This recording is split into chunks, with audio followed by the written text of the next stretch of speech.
दोस्तों देखिए, भारत समुद्र से तेल कैसे जान पर खेलकर निकालता है। लेकिन दोस्तों, समुद्र के अंदर से तेल कैसे निकलता है, ये जानने से पहले आपको पता होना चाहिए कि ये काम कितना ज्यादा रिस्की, खतरनाक और जानलेवा होता है।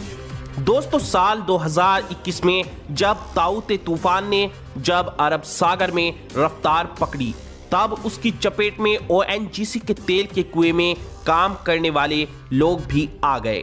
तेल का ये कुआं मुंबई के समुद्र में काम कर रहा है। एक अनुमान के मुताबिक जिस वक्त तूफान ताऊते ने वहां पर तबाही मचाई, तब उस जगह पर करीब 800 लोग काम कर रहे थे। तूफान की रफ्तार तकरीबन 200 किलोमीटर प्रति घंटे की थी। समुद्र में 30 से 35 फीट तक ऊंची ऊंची लहरें उठ रही थी। इस सब के बीच 800 लोगों की जिंदगी पर खतरा मंडरा रहा था। ऐसे मुश्किल मौके पर भारतीय नौसेना ने एक रेस्क्यू ऑपरेशन चलाया। बेहद तेज हवा और ऊंची ऊंची लहरों के बीच भी नेवी के हेलीकॉप्टर ने उड़ान भरी और सैकड़ों लोगों को सुरक्षित जगहों पर पहुंचाया। लेकिन लाख कोशिशों के बावजूद 89 लोग लापता हो गए, जबकि कई लोगों का कोई सुराग नहीं लग पाया, यानी कि वो लापता रह गए। ये हमारे देश में समुद्र में हुआ एक बहुत बड़ा हादसा था। दोस्तों, अब इन सब बातों के बीच सवाल उठता है कि क्या तेल के कुओं पर काम करना इतना रिस्की, खतरनाक और जानलेवा है?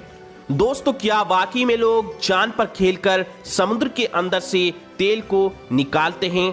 तेल के रिग या कुओं पर काम करने का तरीका क्या है? यानी कैसे भारत समुद्र के नीचे से तेल कैसे निकालता है? इन सभी सवालों के जवाब पाने के लिए आप इस वीडियो को आखिर तक जरूर देखें।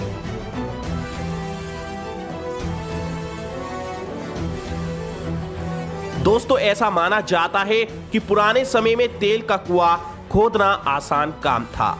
करीब 100 साल पहले एक कहावत भी मशहूर थी कि आप जहां खड़े हैं वहां जमीन पर थोड़ी सी ठोकर मारने से ही तेल की धारा फूट पड़ेगी। दरअसल उस समय में क्रूड ऑयल यानी कच्चा तेल इतना ज्यादा था कि लोग इससे परेशान हो जाते थे। वो कुआं तो लोग पानी निकालने के लिए खोदते थे, लेकिन उससे निकलता तेल था। आज 100 साल बाद ये सब कुछ पूरी तरह से बदल चुका है। कम डिमांड और ज्यादा सप्लाई वाले सीन से निकलकर आज हम उस सीन में पहुंच चुके हैं जहां डिमांड तो बहुत ज्यादा है और उसके मुकाबले सप्लाई बहुत कम। यानी आज हम एक ऐसे दौर में पहुंच चुके हैं जहां तेजी से बढ़ती हुई डिमांड को पूरी करने के लिए कच्चे तेल की पूर्ति को पूरी करने की कोशिश की जा रही है।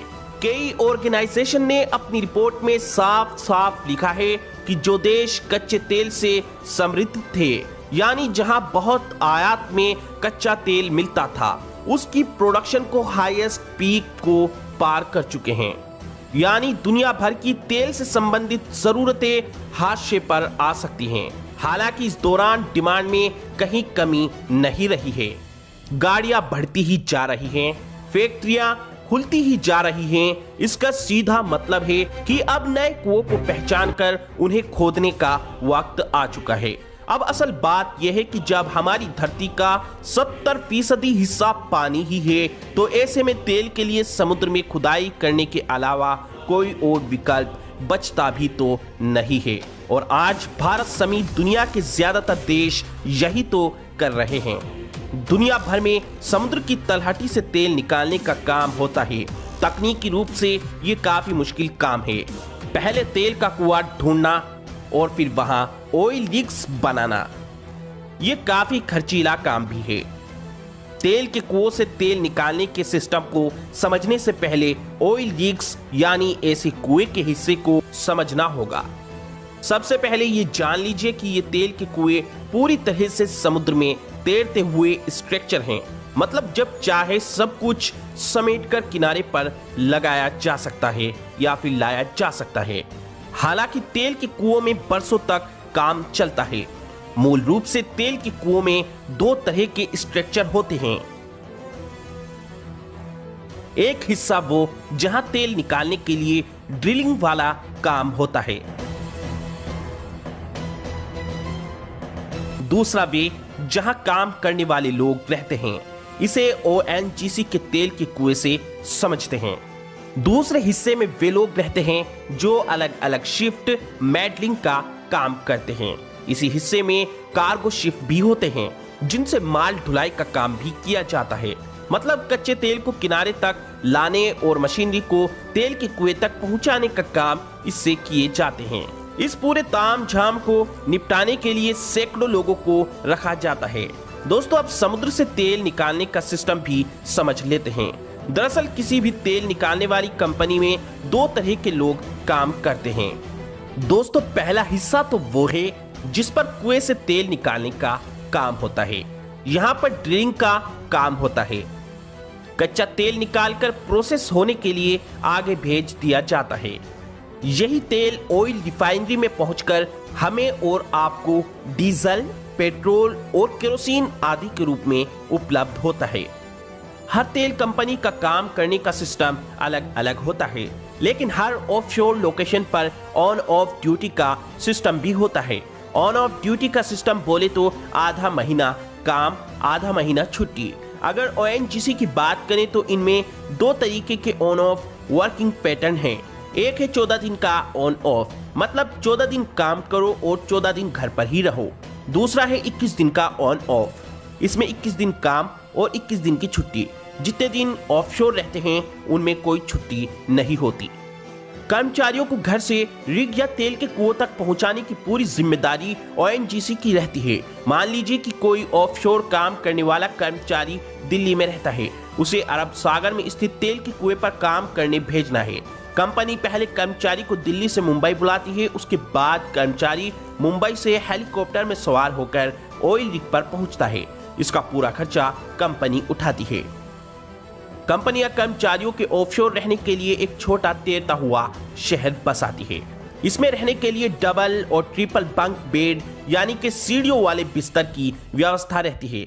बड़े अधिकारियों के लिए सिंगल बेड की व्यवस्था होती है। जो लोग इन तेल के कुओं पर काम करते हैं वो यहीं रहते हैं। खाने पीने के लिए सप्लाई लगातार तटों से बनी रहती है। ऑफशोर काम कर चुके कर्मचारी बताते हैं कि खाने पीने को लेकर वहां कोई दिक्कत नहीं होती, लेकिन वहां किचन में कोई खाना पकाया नहीं जाता। मतलब फ्रोजन फूड ही इस्तेमाल किया जाता है। मनोरंजन के लिए टीवी रूम और चेस, कैरम, लूडो जैसे गेम्स रहते हैं। कर्मचारी दिन और रात की शिफ्टों में काम करते हैं। तेल के कुओं पर काम करने वाले मोबाइल फोन नहीं ले जा सकते। प्राइवेट कंपनियां भी ऐसी इजाजत नहीं देती। ऑयल रिग पर बहुत से काम गोपनीयता से होते हैं। कंपनियां सुरक्षा के दृष्टिकोण से वीडियो आदि शूट नहीं करने देते। लैपटॉप, कंप्यूटर होते हैं, लेकिन इंटरनेट की सीमित सुविधा ही होती है। कंपनी का इंटरनेट होता है, इस पर लिमिटेड वेबसाइट्स ही चलती हैं। सोशल मीडिया साइट्स नहीं चलती। ऑफशोर काम करने वाले हर कर्मचारी को एक खास ट्रेनिंग दी जाती है। कर्मचारियों को दो तरह की ट्रेनिंग दी जाती है। पहली ट्रेनिंग हेलीकॉप्टर के दुर्घटनाग्रस्त होने पर उससे बाहर निकलने की होती है। दूसरी ट्रेनिंग पानी में रहते हुए सरवाइव करने की दी जाती है। मतलब अगर पानी में गिर जाएं तो मदद मिलने तक कैसे खुद को बचाए रखें, ये मूल ट्रेनिंग है। इसके अलावा ऑफशोर कर्मचारी लगातार अलग अलग तरह की ड्रिल करते रहते हैं। दोस्तों, समुद्र में जहां कहीं भी कच्चे तेल का भंडार मिल जाता है तो वहां फ्लोटिंग ऑयल रिग्स बना दिए जाते हैं। फिर समुद्र की गहराई तक ड्रिलिंग की जाती है। कई बार तो ये खुदाई 1000 फीट तक की भी होती है। और फिर जैसे ही कच्चा तेल मिल जाता है तो फिर सक्शन पाइप के जरिए तेल को खींचकर बाहर निकाल लिया जाता है। समुद्र के अलावा भी कई ऐसी जगह हैं जहां कच्चा तेल का भंडार मिलता रहता है। ऐसी जगहों पर भी ड्रिलिंग करके तेल बाहर निकाला जाता है और फिर उसे ऑयल रिफाइनरी में प्रोसेस के लिए भेज दिया जाता है। अब इस कच्चे तेल से हमें डीजल, पेट्रोल, केरोसिन वगैरह ये सब कैसे प्राप्त होता है, ये सब हम आपको अगली वीडियो में बताएंगे। और वीडियो को लाइक, शेयर और चैनल को सब्सक्राइब भी जरूर करें।